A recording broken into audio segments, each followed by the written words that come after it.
अस्सलाम वालेकुम students. Physics का जो प्री बोर्ड पेपर हुआ है, फ़िज़िक्स 9th क्लास, उसमें एक न्यूमेरिकल था 5 मार्क्स का, यानी कि लॉन्ग क्वेश्चन में था। तो वो न्यूमेरिकल का सॉल्यूशन आपको बता रहे हैं, मुकम्मल सॉल्व किए, उसको आप देखें। उसकी स्टेटमेंट है कि ए ब्लॉक ऑफ वेट 100 न्यूटन, एक ब्लॉक है जिसका वेट कितना है 100 Newton, is suspended at a distance of 3 meter from center of the uniform bar 10 metre long. कहते हैं कि उसको 3 मीटर डिस्टेंस पर सस्पेंड किया है सेंटर ऑफ ग्रेविटी से।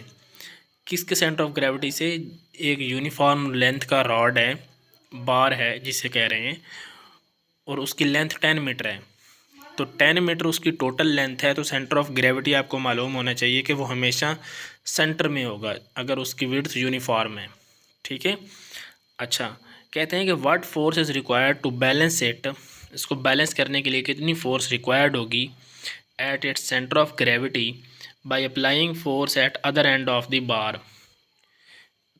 ठीक है, कि कितनी फोर्स लगानी पड़ेगी उसके दूसरे एंड पर कि वो जो बार है वो सेंटर ऑफ ग्रेविटी पर बैलेंस हो जाए। तो बेसिकली ये प्रिंसिपल ऑफ मोमेंट्स अप्लाई होना है। और ये जो डायग्राम स्टेटमेंट आपको दी हुई है, इसके आप पहले डायग्राम बना लें।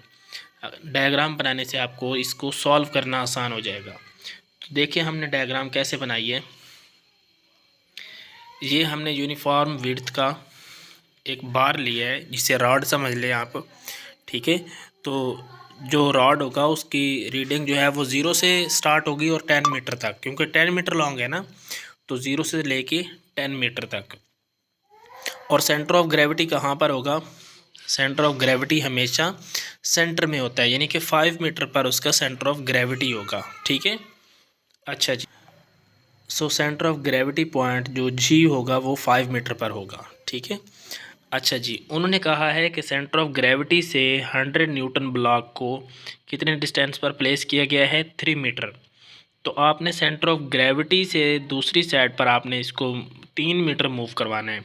तो 5 से पीछे 4, 1 मीटर हो गया, 4 से 3 2 मीटर, और 3 से 2 3 मीटर। ठीक है, तो इस तरह 3 मीटर डिस्टेंस बन जाएगा। 3 मीटर डिस्टेंस पर आपने 100 न्यूटन ब्लॉक को हैंग कर दिया है। ठीक है। उसके बाद कहते हैं कि दूसरे एंड पर आपको कितनी फोर्स लगानी पड़ेगी। तो ज़ाहिर बात है फोर्स हमेशा एंड से लगाते हैं, यानी कि 10 मीटर वाले डिस्टेंस पर आप लगाएंगे F1। तो इस साइड पर जब आप मोमेंट आर्म देखेंगे तो मोमेंट आर्म कितना होगा? वो सेंटर ऑफ ग्रेविटी से लेकर line of action of force तक का distance L1 is equal to 5 metre बनेगा। ठीक है, क्योंकि हाफ लेंथ बनती है ना इस साइड पर, तो 5 मीटर के equal. So L1 is equal to 5 metre, और दूसरी साइड पर L2 कितना आया है? 3 मीटर। तो हमें F1 चाहिए। F1 मालूम करें। L1 5 मीटर, F2 वेट के इक्वल है, और वेट कितना है? 100 न्यूटन, और L2 3 मीटर। ठीक हो गया। सोल्यूशन में हम क्या लिखते हैं कि सोल्यूशन में हमें पता है कि प्रिंसिपल ऑफ मोमेंट्स में a body will be in balanced state if clockwise moment is equal to anti clockwise moment. So clockwise moment F1 cross L1 and anti clockwise F2 cross L2। ठीक है। उसके बाद F1 is equal to L1 को divide कर देंगे आप, F2 cross L2 by L1। तो इस तरह हमारे पास वैल्यूज़ पुट करेंगे। F2 100 न्यूटन, L2 3 मीटर, और L1 5 मीटर। तो हमारे पास आंसर 60 न्यूटन। 60 न्यूटन फोर्स लगाएंगे तो ये जो सिस्टम है ये बैलेंस्ड स्टेट में होगा।